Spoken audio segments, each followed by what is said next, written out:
Hello, my name is Olorotimi Osha. I'd like to talk about American presidents. Today, I'm continuing with my discussion on the anti Semitic lynching of Leo Frank, who was a Jewish man and manager of the new pencil factory, where Mary Fagan, um, a 13-year-old white worker at the factory, was murdered. And So, there was hysteria in the community due to, anti-Semitism and, of course, false testimony. Um, I wanted to discuss the trial. I've given the background. I've done earlier videos in which I discussed the background, the sort of the climate of in the South at that time, how there was sort of classism going on, the agrarian white community of um, working class white Southerners were against, the industrial elites coming from New York. And to them, Leo Frank, a Jewish man who was Ivy League educated, a graduate of Cornell University, uh, from New York, represented uh, the Yankees that the Southerners disdained. And so, he was viewed as a Yankee Jew, and he was an easy scapegoat. I wanted to discuss the trial. Um, I'm going to give a little bit of detail because the trial is interesting to me uh, because of how false testimony was used to convict an innocent man. Not just an innocent man, but that, there's no way, uh, it's not easy to be able to verify the veracity of testimony in court. Of course, when you go and testify in court, you make it under oath. And so, one who's doing contrary, who's telling lies in court intentionally is committing perjury, and perjury is typically a felony. But it turns out that the testimony that was used to convict Leo Frank was all perjured, right? Later on, I'm going to do videos, just you know weighing the evidence, right, that was provided against Leo Frank and the inconsistencies in the statements by by witnesses and the prosecution. So after the black man who is now, historians have concluded was likely the actual murderer of uh, Mary Fagan, that's Jim Conley. After he'd given his testimony, claiming that, well, that Leo Frank had sort of confessed to having, killed Mary Fagan and co-opted him to help dispose of the body, and that he would pay him. Leo Frank would give testimony on August 18, 1913, and calmly Leo Frank, who looked like a mild-mannered man, right? He looked, he looked unflappable. He looked staid. He doesn't look like a killer. And in fact, he had witnesses. About 100 character witnesses came saying that Leo Frank was not the sort of person that would commit a heinous crime like that. But when Leo Frank gave his testimony responding to Jim Conley's claims that Leo Frank had admitted to killing the girl, and uh, elicited his help, offered to pay him to dispose of the body, Leo Frank said uh, Jim Conley's testimony, were tissue of lies from start, to finish. So, meaning that Jim Conley had committed perjury, right? Malicious perjury in court. So, something else that I wanted to discuss today, because today is Sunday. Today is Sunday. Today is March 1st, 2026, a church day. And while it's not my intent to use these videos in which I discuss American presidents and our U.S. Constitution and our legal system, and I talk about the application where the law has failed, because I also discuss the malicious prosecution against me. I've done videos talking about that. Um, it's not my intent to use the medium to proselytize, right?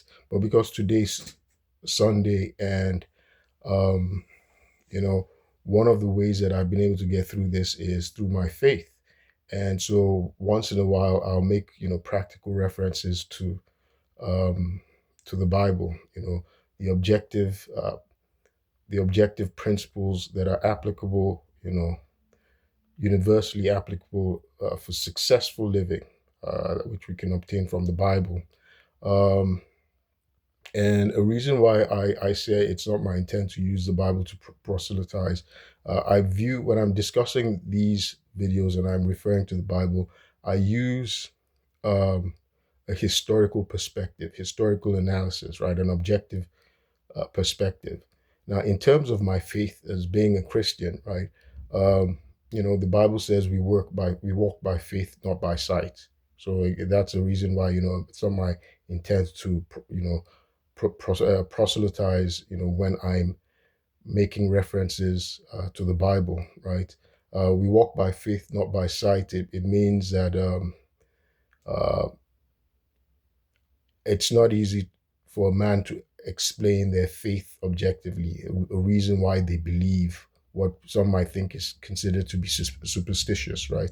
And if anybody wants to check that quote, we walk by faith, not by sight, that's Second Corinthians chapter 5, verse 7. So that's Apostle Paul just explaining, the meaning of faith. The Bible also says faith is the substance of all things, things not things, but things hoped for, right? So uh, that's where I get to explain that when I'm referring to verses in the Bible or narratives in the Bible in these videos, I'm drawing on the objective principles that are universally applicable, whether in law or in life, right? And not the basis of my faith, because basis of my faith, the principle is we walk by faith, not by sight. So it's not explainable. It's not expected to be objectively verifiable, right? That's the principle of faith. That's what that chapter in the Bible, the verse in the Bible means. 2 Corinthians 5, verse 7, we walk by faith, not by sight. And that's protected, right? So that's part of your opinion, your conscience, your belief system, or your religion, which is protected in our First Amendment. So you see these things, right? They interconnect, right? There's a nice through line, connecting all these dots. So um, something I wanted to focus on, right, in referring to the Bible was the matter of testimony. So I wanted to be able to link, just today, the fact that today is Sunday, and I wanted to be able to go back to the Bible and draw a principle and apply it to history and the legal process. So I just talked about how Leo Frank gave testimony on August 18, 1913, dis, uh, dismissing, rebutting his false accuser, uh, Jim Conley's testimony as a tissue of lies, that Jim Conley had just given false testimony, committed perjury in court.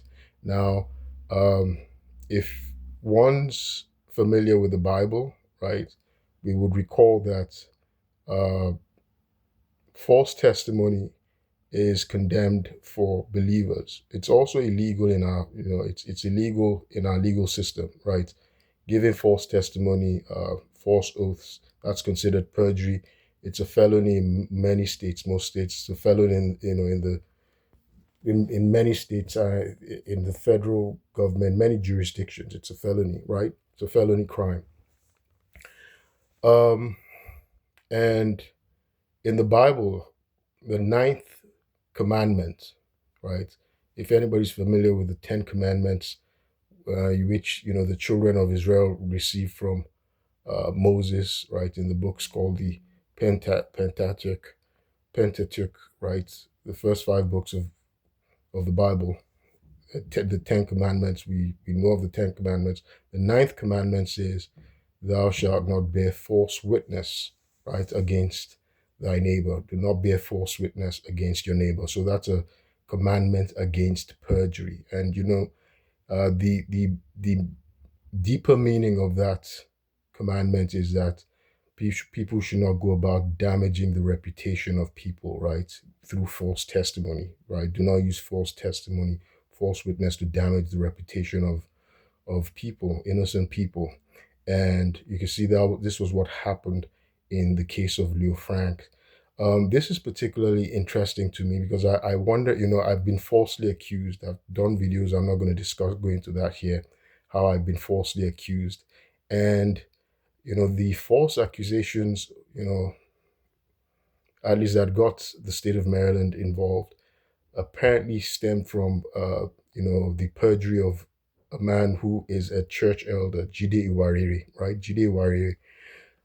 He's supposed to be an elder in Forcey Bible Church. Jide Iwarere is also an associate professor at Howard University. He's an elderly man, and he went to perjure an emergency evaluation petition, told all sorts of lies, right? And, so this is contrary to the things he claims to believe, right? He claims to be a Christian. But the ninth commandment says, do not bear false witness, do not make false testimony, right? It's terrible. In fact, we know what God's thinking regard false lying, false testimony. In the book of Proverbs 12:22, it actually says it. It says, lying lips are an abomination to God. Lying lips are an abomination to God. You can check it. Proverbs 12, verse 22. But here I am being a victim of the lying lips of Jide Iwarere. And it's evident that he's lying because it's on recording that the perjured emergency evaluation petition in which we went to go and tell lies about my conduct, right? It's controverted by his statements on phone, on recorded lines. I was wrongfully arrested because of the lies, the false testimony of Jide Iwarere. How this man was believed, was it because he was an elder at a church? He calls it a white church, Forcey Bible Church, right? When he told me about the church, he was proud that he went there, saying he was the first Black person to attend the church, Forcey Bible Church in Silver Spring, Maryland. So they have an elder who tells lies. Is that how their pastors tell lies, right? So lying lips are an abomination to God. That's Proverbs 12, verse 22, right? That same Proverbs 13, verse 5 says, a righteous man hates lying, right? A righteous man hates lying. So Jide Iwarere is clearly not a righteous man because he tells lies. He does not hate lies, right? Because he thought about it. He took time. This happened 3 years ago, and he went to write it down, give a false testimony, right? Perjured material. So let me set Jide Iwarere aside, right? God is the one who's going to vindicate me and judge between Jide Iwarere and I, and the state of Maryland. And I haven't had a trial till today. Jide Iwarere is not the only one who lied. The police officers of Montgomery County told lies against me. Several of them would go on, come into court and tell lies. Sergeant John King, he'd come into court, he'd commit perjury, lied that on June 1, 2023, he came in order to make sure that I was locked up in jail. I was locked up for 3 months. At my bond hearing, after I'd been wrongfully arrested, he told the judge, I think her name's Sherry Deborah Koch, told her that they came to deliver an emergency evaluation petition peacefully, and I came out waving a baseball bat, wanting to hit them, wanted to stab them, all lies, tissue of lies. Since then, an attorney, Jide Iwarere, got for me, looked at the body cam, said, well, there are significant distortions from the charge statement and the statements of these police officers and what's on the body cam. That's euphemism for they told a lie. Typically the case should have been dismissed because that's fraud upon the court, right?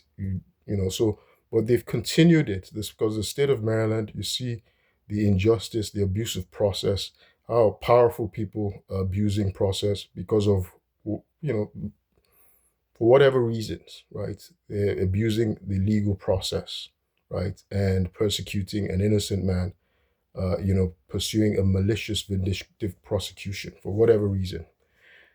When I was locked up in jail in Jide Iwarere sent me an attorney, a man named Steve Mercer. And I immediately told him what happened. That, okay, these are lies.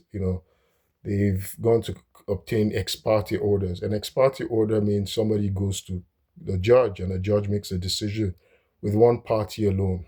So denying me the principle of audi alteram partem, right? The right to be heard. They've denying the other side a hearing. I had no hearing. They obtained two ex parte orders against me. Jide Iwarere's false emergency evaluation petition, full of fabrication and perjury. And another one, a guy called Germa Shumi, whom had come with Jide Iwarere on May 14, 2023. My friend, fortunately, I have a friend who gave testimony to the police officer who came, Sergeant Charles Drengwitz, on that day. Germa Shumi, a neighbor I'd never spoken with, who assaulted me with Jide Iwarere on May 14, 2023. He goes to give a fabricated peace order while I'd been falsely imprisoned in a hospital because the police had shot me in the head, right? So he gives a fabricated testimony saying I kidnapped him, stole his phone, told him I'm a cop, I'm law enforcement, and he managed to escape. I pulled him into my apartment. All a fabrication. I don't know how they thought of that fabrication, but all a fabrication. But the thing is, a judge, the state of Maryland then prevented me from going to the peace order to deny it, to go to court and deny, to dispute the peace order and give my side. So judgment was given to Germa Shumi in default. So when on later on in June, around June, later on in June, when a guy called Steve Mercer was a private attorney who had been paid by Jide Iwarere, the man who was my false accuser, paid a man to come and get me out of jail where I was wrongfully detained. Steve Mercer, after I told him everything that had happened, or the real stuff, that I'm being framed, that this is what really happened, he said, hey, how can everybody be telling lies against you? Right? It happens. How can everybody be telling lies just because many people are saying these terrible things happened and I'm the only person, according to him, that he's saying that, well, and these people are cops. They're supposed to be upholding the law. Jide Iwarere is a professor. He's an elder at the church. They've got to be telling the truth. That's what Steve Mercer was disingenuously saying, even though he's an attorney and he's got to have seen instances where people tell lies, right? Well, what I did was I reminded him of the Salem Witch Trials, right? The Salem Witch Trials that happened between 1692 and 1693, right? In the area of what's Massachusetts today. I referred him to that. If you want to learn about the Salem Witch Trials quickly, you can watch the movie The Crucible. It's a very good movie. So it's based on true life, though, so the Salem Witch Trials. And it stars um, Daniel Day-Lewis and Winona Ryder, right? So you can watch it. But the Salem Witch Trials, that was one of the most reprehensible periods, right, in U.S. history. In fact, in his response, in his answer to the Declaration of Independence, authored by Thomas Jefferson, Jeremy Bentham, that I've talked about, right, the English philosopher and genius, right, the prodigy who'd been a child prodigy at one time, the lawyer, the father of utilitarianism. He, tongue in cheek, referred to the Salem witch trials, and in his response to the Declaration, he was talking about America's the superstition, the superstitious beliefs of Americans, and what they had done during the Salem Witch Trials. So the Salem Witch Trials was an odious period, and it showed a period of mass hysteria that was initially sparked off by religious extremism, right? And it was this group of young girls, group of young girls who fabricated, um, who lied, right? They lied against people. They first started lying against marginalized people, and it may have been sparked off by the fear of outsiders and just religious extremism. And so they would use these visions and dreams and accuse people of being witches and tormenting them. And so back then Americans were very superstitious. This was 17th century, and they would make false accusations based on what's called spectral evidence. Spectral evidence, they were having visions and dreams, and that was what they were using to condemn people to death in courts in America. It happened, right? And 200 accusations. It started with little things. Eventually, about 25 people were executed. 25, 19 by hanging. 19 innocent people were hanged. 5 people, one person was pressed to death. A guy called Corey was pressed. Giles Corey was pressed to death because he refused.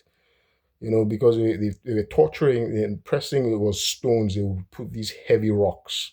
They were weighing him down with heavy rocks, torturing him so he would confess. He would take a plea and confess that the testimony against him was true, and he refused. They pressed this man to death. So it was a terrible, medieval, straight out of the arc, barbaric period in American history. Eventually, what led to the end, to its end, and innocent people were executed. What eventually led to the end of the trials was when the governor of the colony, Governor William Phipps, his wife, was accused as well. That's when the governor knew, okay, hey, something's going on. And then at some point, the young girls who had been lying, started to feel guilty, and some of them admitted that they had just given fabricated testimony, that they were fabrications. And especially when respectable people in society were now being accused. So eventually what happened though was they stopped the trials and they reversed the convictions. Massachusetts judiciary courts in 1702 would pass legislation reversing the convictions of people who were dead already. So the innocent people, there was restitution that was done, was formal apologies, but the damage was done. So Americans, we shouldn't forget. The reason I'm bringing this up is, I wonder why Americans are so easily swayed and manipulated by liars, right? Americans are very easily swayed and manipulated by liars, right? So I'm somebody who's a victim of lying, right? The lying lips of Jide Iwarere, right? The Bible says in Proverbs 12:22, lying lips are an abomination to God. So is it so far from being a just nation today, right? We're a nation that's run by lies, right? Where liars can easily destroy people. Lying controls the courts because it's not even just the individuals giving the testimony. We're seeing that the judicial officers of the court, tell lies as well. I've been in a court in which Judge James Bonifant, the superintending judge, has told outright lies in court. And, police officers telling lies, false oaths, right? And so you're seeing the level of injustice, right? That's just inconsistent with the touted values of Americans, right? It's like we're just a sanctimonious nation where we don't say what it is, right? We don't do what it is that we claim to be, right? Our actions, America's actions, the actions of its officers, of its government officials, of many of its citizens, are not consistent with their expressed values, right? Because again, uh, the Salem Witch Trials, that episode uh, was a time when innocent people were condemned to death, humiliated, ruined, killed, based on lies of little children, things that should have been evident. It should have been obvious to reasonable people that they were lies. They used what was called spectral evidence. Eventually, the courts, they had legislation that spectral evidence couldn't be used in courts anymore. Spectral evidence was visions, right? People say they saw visions. So those are clearly demented people, right? Maybe they were hallucinating, or, we don't know. Jide Iwarere may have hallucinated in saying, he wrote that I was hallucinating in his emergency evaluation petition, wrote all these lies, saying, just told all these tissue of lies. Jide Iwarere may be dangerous and demented, right? My family, has said he fabricated his age on his, um, that he's really over 85 years old. He's somebody whom he claimed was his family, who's in Nigeria, also said it. Told me, I know that man is over 85 years old, right? Because the concern of some people is that he actually has dementia. Jide Iwarere may have dementia, but he's in denial. And they're saying that's a sign. One of the symptoms of dementia is they tell lies to cover up their lapses in memory. But the thing is, I have an aunt who's a psychiatrist, and I've said, no, no, no, no. Jide Iwarere knew what he was doing. It's not dementia. He has a depraved heart and a reprobate mind. He knew what he was doing. He's told lies. And he might try and use, in case he's caught, he's outed that, okay, hey, this man has just told a tissue of lies. He might use, feigned dementia to cover it up. But my aunt, who's a psychiatrist, said, no, what he did to me, right, filing an emergency evaluation petition, lying, something that could have killed me, just committing perjury. When I have a mother, I have family, sending cops to my home where I lived alone. I wasn't committing any crime, just making fabrications. And he hasn't done it to his children. He acted maliciously, calculatingly, right? It wasn't dementia, So it's sad that how our cops tell lies in America today, at least in Montgomery County. There's abuse of process in the legal system, and we saw this happening during the Salem Witch Trials. We saw it happen during the trial of Leo Frank, the wrongful prosecution and conviction of Leo Frank. So today I didn't get to give details of the trial of Leo Frank because I wanted to draw attention to the gravity of perjury, false testimony, and how it destroys lives and how it devalues our society, how it